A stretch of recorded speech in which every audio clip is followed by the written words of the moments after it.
What a good latte. All right, so let's recap where we left off.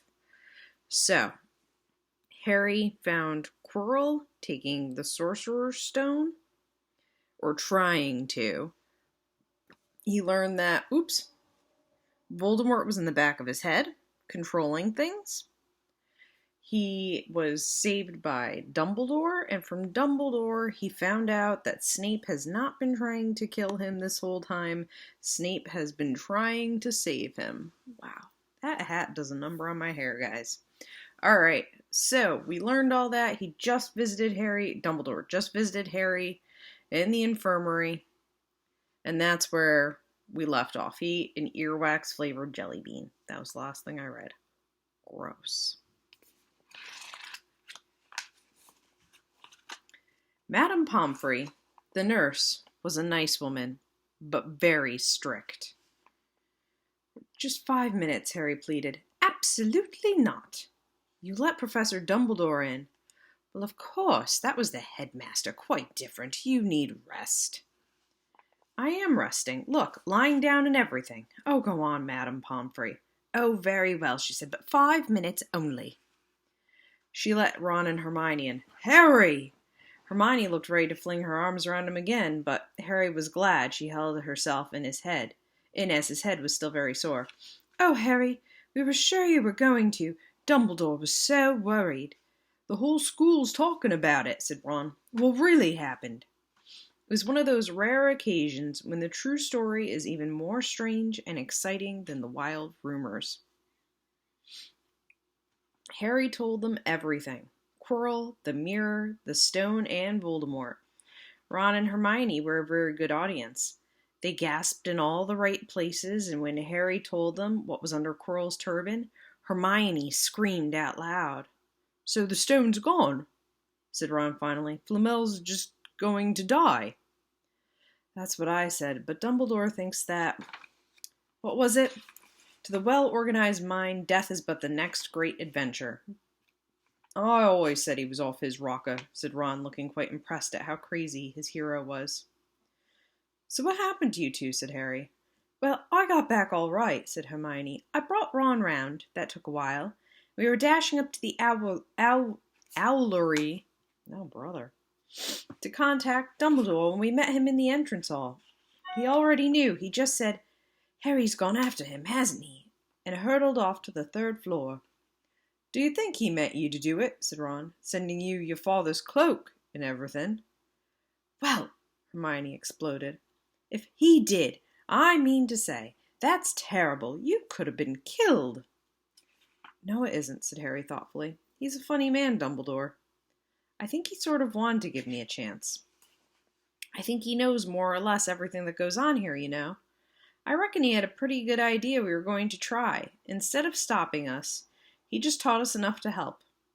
I don't think it was an accident he let me find out how the mirror worked. It's almost like he thought I had the right to face Voldemort if I could.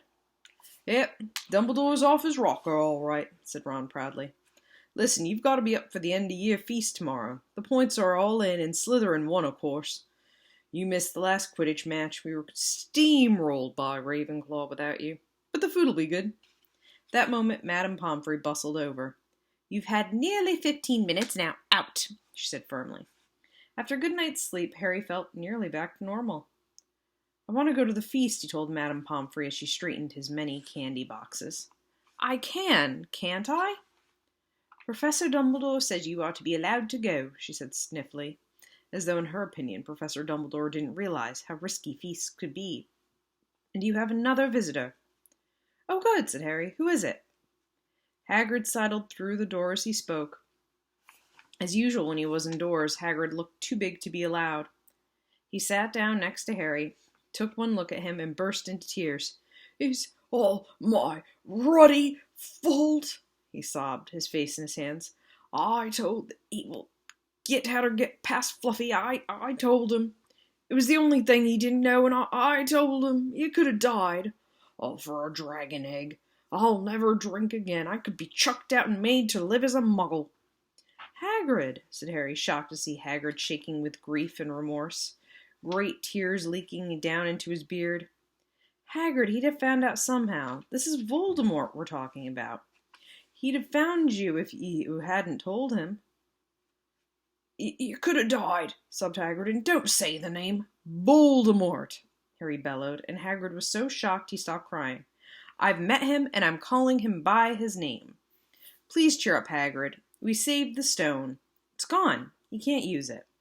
Have a chocolate frog. I've got loads.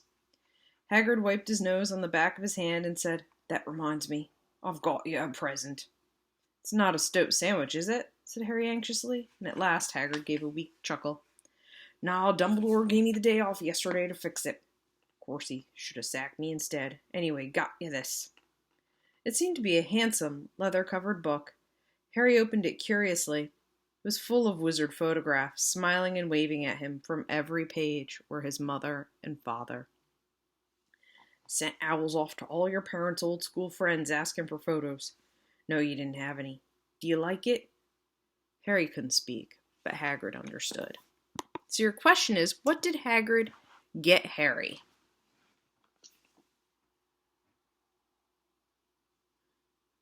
He got him pictures of his parents in a photo album. So you can pause and get that down. And when you come back, we'll be on to the next question.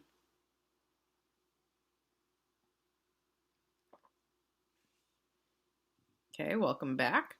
So your next question, why do you think Harry couldn't speak when he saw it? He's getting pictures of his parents who he never really knew because they died before he was born, but they died to protect him. Yeah. You know how sometimes something really good happens and you don't know what to say, like you get choked up? Like sometimes somebody's really, really proud of you and you just don't know what to say, and they don't know what to say because they're just so happy you did something good. So they give you that face where it's like they're kind of smiling and they're kind of about to cry. Yeah, that might be how Harry felt. He didn't know what to say because he was so happy and he was so touched by the gift. All right. So you can pause again, and then when you come back, pause again, write that down, and then when you come back, I will be reading to you. Okay, so Harry just got that photo album, and we are going to be off to the feast. Harry made his way down to the end of year feast alone that night. He had been held up by Madame Pomfrey's fussing about, insisting on giving him one last checkup, so the great hall was already full. It was decked out in the Slytherin colors of green and silver to celebrate Slytherin's winning the House Cup for the 7th year in a row. A huge banner showing the Slytherin serpent covered the wall behind the high table. When Harry walked in, there was a sudden hush, and then everybody started talking loudly at once. He slipped into a seat between Ron and Hermione at the Gryffindor table, and tried to ignore the fact that people were standing up to look at him. Fortunately, Dumbledore arrived moments later. The babble died away. Another year gone, Dumbledore said cheerfully, and I must trouble you with an old man's wheezing waffle before we sink our teeth into our delicious feast. What a year it has been. Hopefully your heads are all a little fuller than they were. You have the whole summer ahead to get them nice and empty before next year starts. Now, as I understand it, the House Cup here needs awarding, and the points stand thus. In 4th place, Gryffindor with 312 points. In 3rd, Hufflepuff with 352. Ravenclaw has 426, and Slytherin 472. A storm of cheering and stamping broke out from the Slytherin table. Harry could see Draco Malfoy banging his goblet on the table. It was a sickening sight. So right now, Slytherin is winning the House Cup. They have the most points. Yes, yes, well done, Slytherin, said Dumbledore. However, recent events must be taken into account. The room went very still. The Slytherin smiles faded a little. Ahem, said Dumbledore.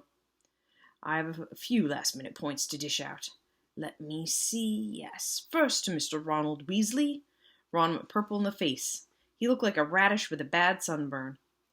For the best played game of chess Hogwarts has seen in many years, I award Gryffindor 50 house points. So, how many points did Ron get?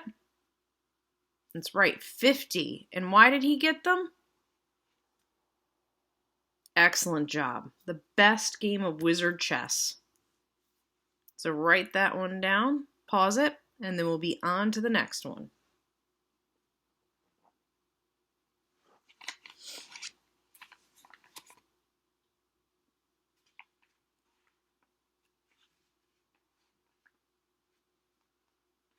Gryffindor cheers nearly raised the bewitched ceiling. The stars overhead seemed to quiver. Percy could be heard telling the other prefects, "My brother, my youngest brother, got past McGonagall's giant chess set." At last there was silence again. Second, to Miss Hermione Granger, for the use of cool logic in the face of fire, I award Gryffindor House 50 points. So Hermione also got 50 points. Yep, she kept a cool head down there, and she used logic. So get that down, and I'll continue.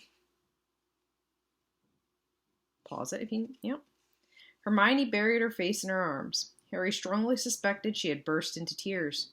Gryffindors up and down the table were beside themselves. They were 100 points up. Third, to Mr. Harry Potter, said Dumbledore. The room went deadly quiet. For pure nerve and outstanding courage, I award Gryffindor House 60 points. So Harry just got them 60 points. Yep. He got that because he was so brave down there. So he was being really brave.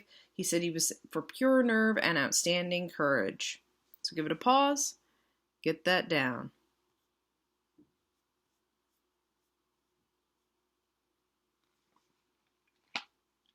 The din was deafening. Those who could add up while yelling themselves hoarse knew that Gryffindor now had 472 points, exactly the same as Slytherin. They had tied for the house cup. If only Dumbledore had given Harry just one more point. Dumbledore raised his hand. The room gradually fell silent. There are all kinds of courage, said Dumbledore, smiling. It takes a great deal of bravery to stand up to our enemies, but just as much to stand up to our friends. I therefore award 10 points to Mr. Neville Longbottom.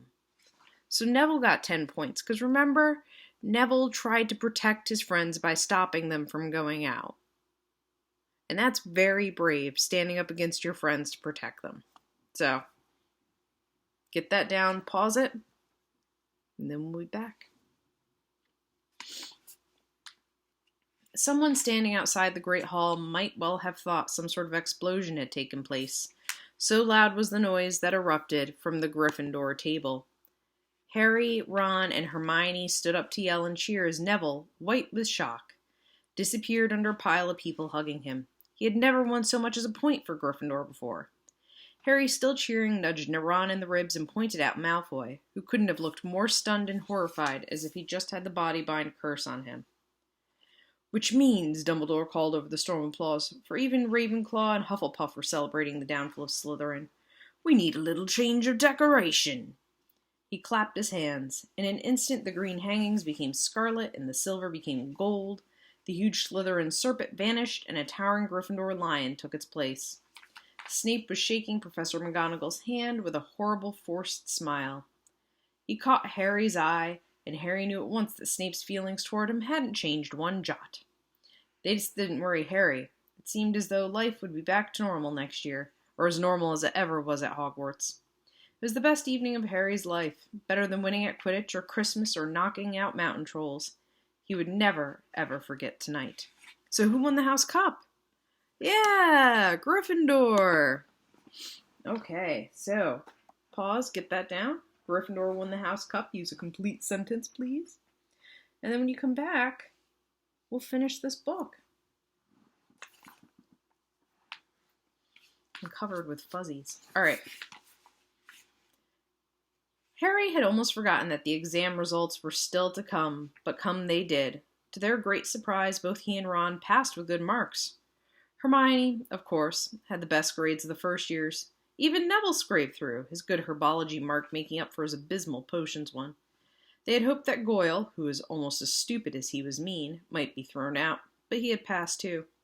It was a shame, but as Ron said, you couldn't have everything in life. And suddenly their wardrobes were empty, their trunks were packed, Neville's toad was found lurking in a corner of the toilets, notes were handed out to all students, warning them not to use magic over the holidays. "I always hope they'll forget to give us these," said Fred Weasley sadly. Hagrid was there to take them down to the fleet of boats that sailed across the lake. They were boarding the Hogwarts Express, talking and laughing as the countryside became greener and tidier, eating Bertie Bott's every flavor beans as they sped past Muggle towns, pulling off their wizard robes and putting on jackets and coats, pulling into platform 9 3/4 at King's Cross Station. It took quite a while for them all to get off the platform. A wizened old guard was up by the ticket barrier, letting them go through the gate in 2s and 3s, so they didn't attract attention, by all bursting out of a solid wall at once and alarming the Muggles. "You must come and stay this summer," said Ron. "Both of you. I'll send you an owl." "Thanks," said Harry. "I'll need something to look forward to."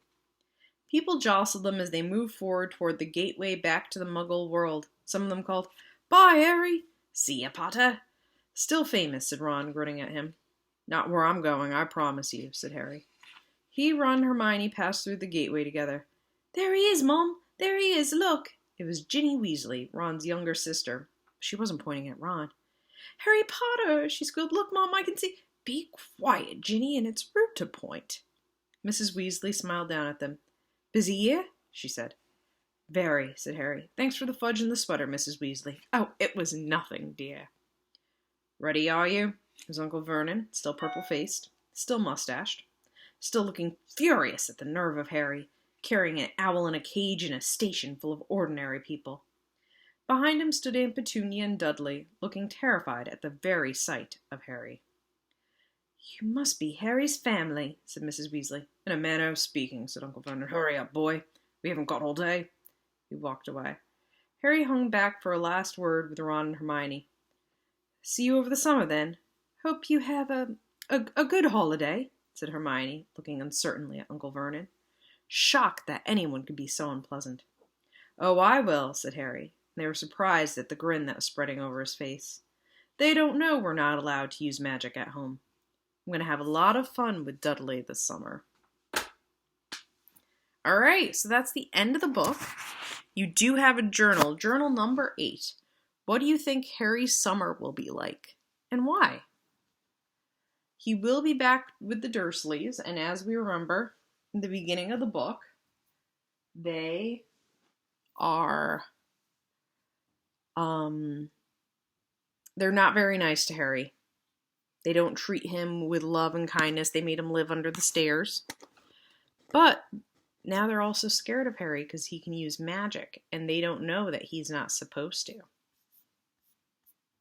So tell me what you think, and then when you're done, you can work on your final project for Harry Potter. You have a chunk of things. There's 9 things on a grid. Sorry, my laptop unplugged itself. I have to plug it back in. And you can pick any of those 9 things to do. So there's a lot of different options. There's some writing, there's some art. So you pick what you want to do and take your time. Enjoy it. Have fun. All right?